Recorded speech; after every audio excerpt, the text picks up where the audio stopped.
না আমি প্ৰতিবাদ কৰিছোঁ এই কাৰণে যে আজি আমাৰ বিশেষকৈ এই অঞ্চলত আমাৰ প্ৰাক্তন বিধায়ক যিজন আছিলে ৰকিবুল হুছেইন তেখেতে ইয়াত কমচে কম 20-25 বছৰ এই অঞ্চলত তেওঁ বিধায়ক আছিলে, মন্ত্ৰীও আছিলে, কিন্তু তেখেতে যিখিনি উন্নয়নমূলক কামবিলাক ইয়াত কৰিব লাগিছিলে সেইখিনি নকৰিলে। বিশেষকৈ আমাৰ এই ৰাস্তা পদূলি আজি চাওক, আজি বাজিয়াগাঁও, কাৱৈমাৰী, মোৱামাৰী আদিকে ধৰি যিখিনি ৰাস্তাবিলাক যিমান সুন্দৰকৈ বনাই থৈছে, আমাৰ ইয়াত কিন্তু একেবাৰে মানে মাহীয়াৰ নিচিনা এই ৰাস্তা পদূলি আমাৰ ল'ৰা ছোৱালী ছাত্ৰ ছাত্ৰীসকলে যেনে যিটো অৱস্থাত স্কুললৈ যায়, আমাৰ ৰোগী নিবলৈ ইয়াত অসুবিধা, কিমান অৱস্থা মানে বেয়া। গতিকে এনেধৰণত আমি মানে অতিসহ্য হৈছোঁ, ইয়াত আমি অতি মানে হেৰি হৈছোঁ। গতিকে আমি এইকাৰণে আজি প্ৰতিবাদ কৰিব ওলাইছোঁ যাতে ৰখি বোলে আজি এই সমষ্টিত আমাৰ বৰহমপুৰ সমষ্টিৰ বিধায়ক জিতু গোস্বামীদেৱ ইয়াত তেওঁৰ অন্তৰ্ভুক্ত হৈছে যিখিনি অঞ্চল, আৰু সেই অঞ্চলবিলাকত আমি ৰাইজে তেখেতক আমি আদৰণি জনাইছোঁ। তাত তেখেতে আমাক প্ৰতিশ্ৰুতি দিছে যে আগন্তুক দিনবিলাকত তেখেতে আমাৰ এইখিনি উন্নয়নমূলক কাম লগতে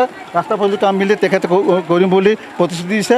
ইতিমধ্যে লংচুঙৰ পৰা ৰঙামাটিলৈকে 10 কিলোমিটাৰ ৰাস্তা তেওঁ এই ছেপ্টেম্বৰ বা অক্টোবৰৰ শেহতে তেওঁ কৰিম বুলি আশা দিছে। গতিকে এই কাম কৰিবলৈ যাওঁতে তেওঁৰ দালালসমূহে বা তেওঁৰ ৰকিবুলৰ যিখিনি মানে কংগ্ৰেছী যি দালাল আছে তেওঁলোকে এই কাম কৰাত তেওঁ বাধা দিবলৈ চেষ্টা কৰিছে। সেইদিনাখন ঘপকে জিতু গোস্বামীৰ বিৰুদ্ধে তেওঁলোকে কি কৰিছে, ধৰ্ণা কাৰ্যসূচী হেৰি কৰিছে যে জিতু গোস্বামী মুৰ্দাবাদ।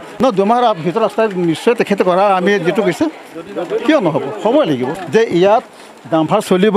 কিন্তু কথা হ'ল কি, যিবিলাক লোডেড মানে ধৰি লওক 10 চকা যিবিলাক গাড়ী, 12 চকা যিবিলাক গাড়ী, সেইটো একদম কমপ্লিট বন্ধ কৰা হ'ব।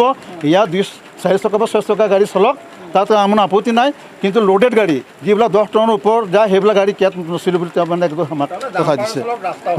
নাই ডাম্পাৰ কাৰণ ইয়াৰ পৰা যিটো মেটেৰিয়েল যাব, আন অন্য উন্নয়নমূলক কাম হৈ আছে, ৰাস্তা পদূলিবিলাক হৈ আছে। গতিকে আমাৰ এইটো অঞ্চলৰ পৰা যদি পাথৰ গৈ পেলাই যদি আমাৰ 4 লাইন হৈ আছে, তেতিয়াহ'লে আমি বাধা কিয় দিম, হয় নহয়? ডাম্পাৰ চলক, মুঠতে ডাম্পাৰ চলিবৰ কাৰণে যিখিনি ৰাস্তাটো মজবুত হ'ব লাগে সেই মজবুতটো মানে লাগে।